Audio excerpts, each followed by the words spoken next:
KOJC. Okay, at the moment mga kapartner, no, makikita po natin on the screen si Sister Eleanor Cardona, ang Executive Secretary ng Kingdom of Jesus Christ. Pakinggan po natin. Ako, huhulihin si Boss Dada, huhulihin ang lahat ng haharang.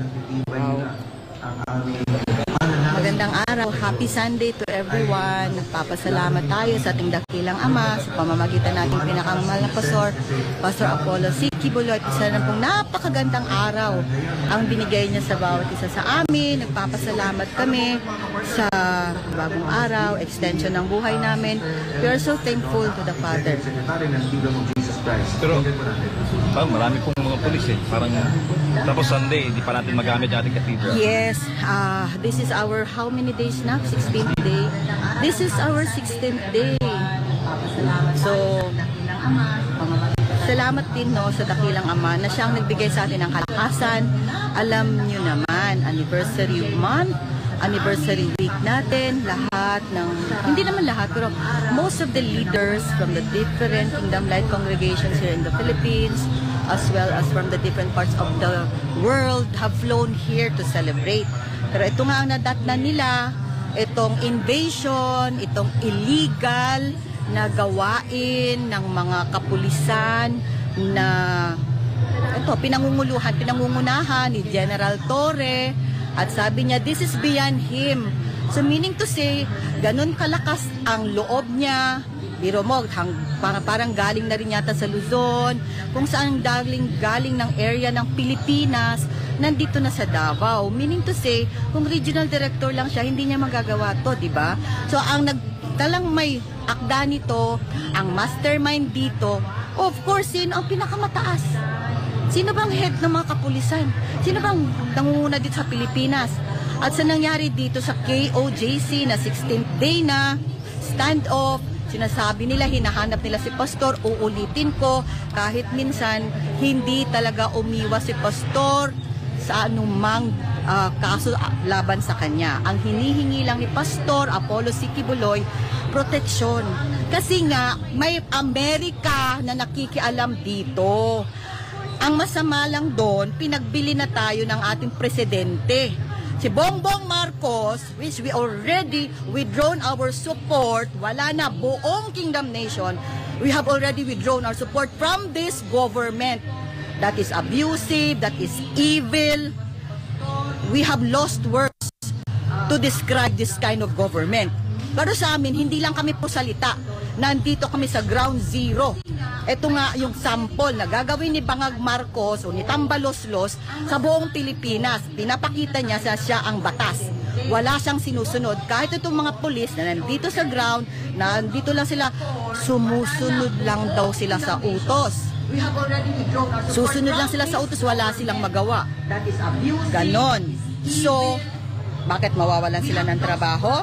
Matatakip ang kanilang mga kaldero. How about yung ibang officers? Wala na rin kayong paninindigan sa katotohanan. From the very first day, alam nyo ang ginawa ni Torre, labag sa batas. At siya ang pinakasinungaling na nakita ko sa buong mundo. At kung magsinungaling siya, hindi siya kumukurap. Wala siyang ino-honor na batas. Siya nga ang batas. Bakit? Siyempre, may leader siya. Sinusunod niya yung ulo niya. O sino bang may hawak ng batas ngayon sa Pilipinas? Di ba yung mga bangag? So, dito wala ng batas. So, anong susundin namin? Mga law enforcers na nandito, wala na rin silang batas. Sinusunod nila yung walang batas. So, this is what's going on in the Philippines. Kaya yung mga puro salita, talk is cheap. Puro kayo salita. Kami nandito kami. We are living that. But we are standing strong. Nakita nyo sa Kingdom Nation, kahit kailan di kami nagpapadaig sa mga sumusupil, sa mga sinungalong, lalo na sa mga ginagamit ng Diablo. Never kami mag-bow down to injustice. Never kami mag-bow down sa lahat ng kasamaan. So dito. So today, kahapon pa, talk is cheap. Kahit sa Senado, sinabi na ng Torre na yan, na sinungaling, malicious, bastos, gusto niyang siraan si Pastor, Hindi yan tatayo. Lahat ng kasinungalingan mo, lahat ng kabastusan mo, lahat ng tinitira nyo sa aming mahal na pastor, babalik yan sa'yo. Babalik yan lahat. Kung ano ang sinabi nyo kay pastor, lahat ng accusations nyo laban kay Pastor Apollo C. Kibuloy, kayo yan. Kasi ganun ang ministry ng aming mahal na pastor. Kaya tinapon nyo lahat ang karumihan kay pastor dahil marumi kayo. Mga utak nyo, mga buhay nyo marumi. Tinatapon nyo, pinapahid nyo sa aming pastor. Okay, sa Senado pa sinabi mo na, paaalisin namin silang lahat. Ganun na kayo kahangal. Ganun ka kabaliw. Hoy, Tore!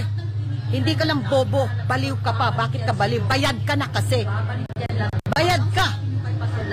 Diba, bayad ka na? Kasi hindi ka kaatat kung hindi ka na nakompromiso. Desperado ka kasi. Palalabasin mo kaming lahat dito.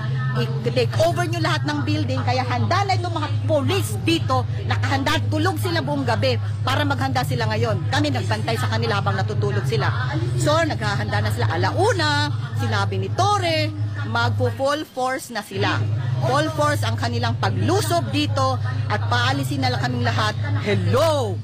Bakit? Nakakontribute ka ba dito kahit piso? Excuse me! Sino ka? May-ari ka para paalisin kami dito? This is our home. Bahay namin to. Wala kang karapatang magpalaya sa amin. Kahit may baril ka pa, nagtatago ka sa baril mo. Oy, sabi sa'yo, patalawan ka. Duwag ka. Lahat ng nagtatago sa mga baril nila, mga duwag. Hoy, mga duwag kayo. Kami wala kaming armas. We are unarmed. But we are just armed with our faith at pananalig namin sa ating dakilang Ama. Kaya, mahiya ka. Mahiya ka. Mahiya ang kapal na mukha mo para magpalayas. O orderan mo naman itong mga sunod-sunuran na pulis. Pero hindi lahat sumusunod sa'yo. Halos lahat galit na sa'yo. Excuse me, lahat galit na. Halos lahat nung may mababuting puso. Yung alam nila na ang ginagawa nila dito sa siege sa Kingdom of Jesus Christ, mali.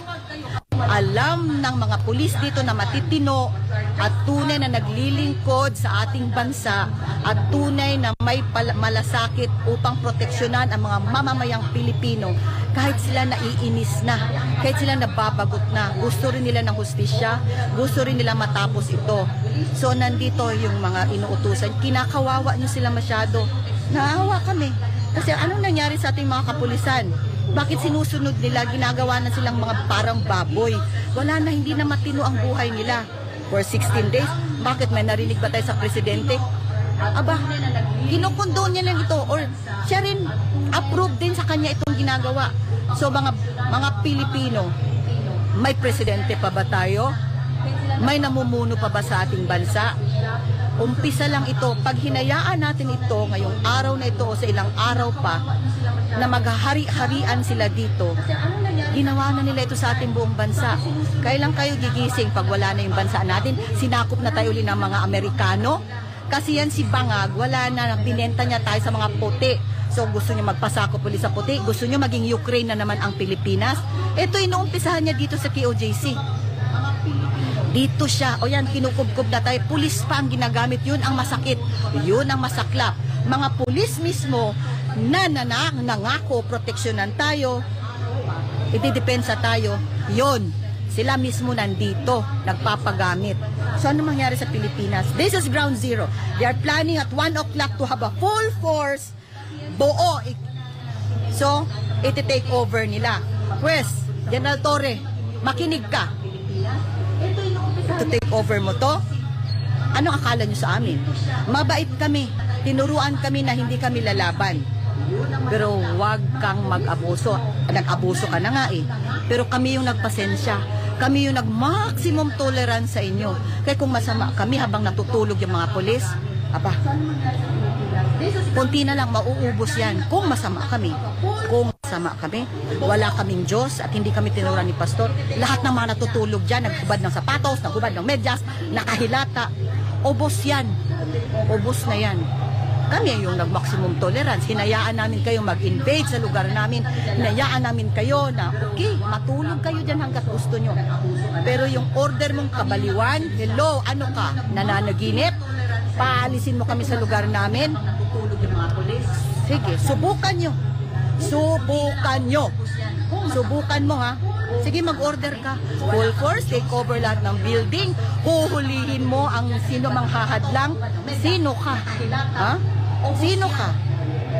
Do you think we will just take it sitting down? Lahat ng illegal ginawa mo na, and we will allow you to abuse us the more? You are mistaken. Nagkakamali ka. Nagkakamali ka. Yung kabastusan mo, matatapos yan. Yung kademonyuhan mo, yung kamunduhan mo, huwag mong ipahid sa aming mahal na pastor, ha? Kahit iba kami, ibahin mo.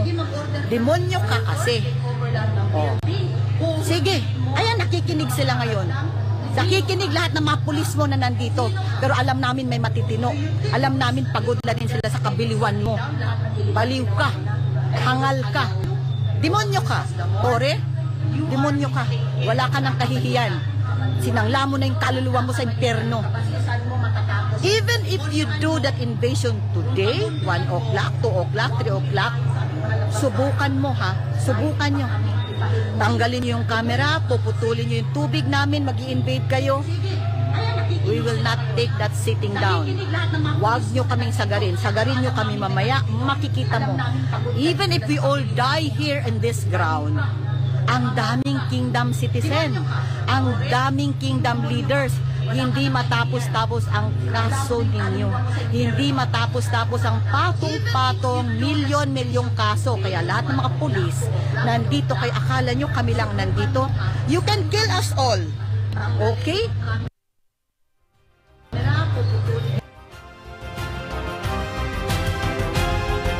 Gusto mo, paalisin kami, not while we are standing here. You can never do that. Hindi mo magagawa yung panaginip mo. Mananatili ang panaginip. Anyang panaginip mo yan, magiging pangungut yan para sa'yo. Okay, ipitin nyo ako. Mga kababayan, iipitin ako ni Tore. Andito habang buhay pa ako, ha? Ito, maiiwan tong magsasalita ako ngayon. We will not take that sitting down. Akala mo lang, you can kill us all. We will not leave this compound. This is our home.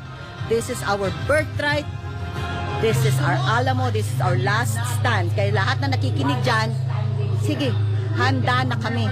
Magplano ka na magplano. Meron kaming Diyos sa langit. Hindi kami umaasa sa tulong ng tao. Yes, may gagamitin ng Ama. May intervention ng Ama. But our faith remains to the Almighty Father. That He promises He can deliver us. Our God is able to deliver us. Ang Ama sa langit, kaya niya kaming iligtas. But know this, tandaan mo ito, alamin mo ito, iligtas man niya kami o hindi, kung ipaubaya man niya kami, hindi kami magtitikluhod. Hindi kami titiklop sa kasamaan. Hindi kami titiklop sa mga injustice. Hindi kami titiklop sa kasinungalingan. Kaya tandaan mo yan. So mga bayan, lahat ng kingdom citizens, linggo ito. This is our day to worship the Almighty Father. But since we cannot do that, kasi ayan, kinuha na nila illegally ang ating KOJC Cathedral. Illegal yan lahat. Sinukob na nila ang Holy City, ang New Jerusalem. Dalangin natin to. Let us pray. Let us ask God, our Almighty Father, our Lord Jesus Christ, His appointed Son, for a miracle, and that the world will see that we are His sons and daughters. But no matter what, we know that our Almighty Father is in control. Sa lahat ng araw, sa lahat ng oras, ang Amahan natin sa langit ang may control sa lahat. For us, sa lahat ng mga kapatiran, nandito ngayon sa ground zero, nandito ngayon sa battlefield, nandito sa combat zone, sa KOJC Central Compound. Huwag kayong magulumihanan. Sabi ng Ama, ayaw kabalaka. Huwag kayong malungkot. Huwag kayong magulumihanan dahil kasama mo ako, kasama niyo ako. Huwag kayong matakot dahil tutulungan niya tayo. Our help comes from the Almighty Father. And whatever happens, we know that everything is already orchestrated by the Almighty Father. Lahat scripted na. Pasalamat tayo. Nandito tayo sa side ng mabuti, sa side ng katotohanan, sa side ng hustisya. Manindigan tayo mga kapatid. Ano man ang mangyari, manindigan tayo at ipagmalaki natin sa buong sanlibutan. Tayo ang naging finished product ng ating pinakamamahal na pastor. Ang mensahe niya na itunuro niya sa atin, paninindigan natin ito. For all the blessings that the Father has given us, sa lahat ng mga pagpapalang spiritual, sa tunay na kaligtasan, pinagpapala tayo masyado mga kapatid. Ang lakat ng kalakasan, hindi atin to. Ang kalakasan na to galing sa ating dakilang Ama sa pamamagitan ng ating mahal na pastor. Di man natin siya kasama ngayon physically, gumagabay siya, ang spirito niya, ang diwa niya at ang buhay niya, ang salita niya ay nasa bawat isa sa atin. So manindigan tayo, patuloy tayong manalangin, patuloy tayong magpasalamat sa dakilang Ama, at pagkatapos nitong lahat, walang ibang maluluwalhati. Ang dakilang Ama lang, our Father, our Lord Jesus Christ, sa pamamagitan ng ating pinakamamahal na pastor, Pastor Apollo C. Kibuloy. If this is what it takes for this glorification era, that the people will see and they glorify the Father in heaven because they see our good works, so be it. We thank the Father, so whatever happens, we will always praise the Almighty Father. Dahil ang buhay na binigay niya, katulad ng sinabi ni Job, the Lord giveth, the Lord taketh away. Praise ye the Lord. So, ang buhay na ito, pinagkaloob sa atin ng dakilang Ama. Siya ang nagbigay, siya rin ang kukuha. Purihin ang dakilang Ama. Ulit, sabihin ko, di ba, for us to live is Christ and to die is gain. So, I give all the glory,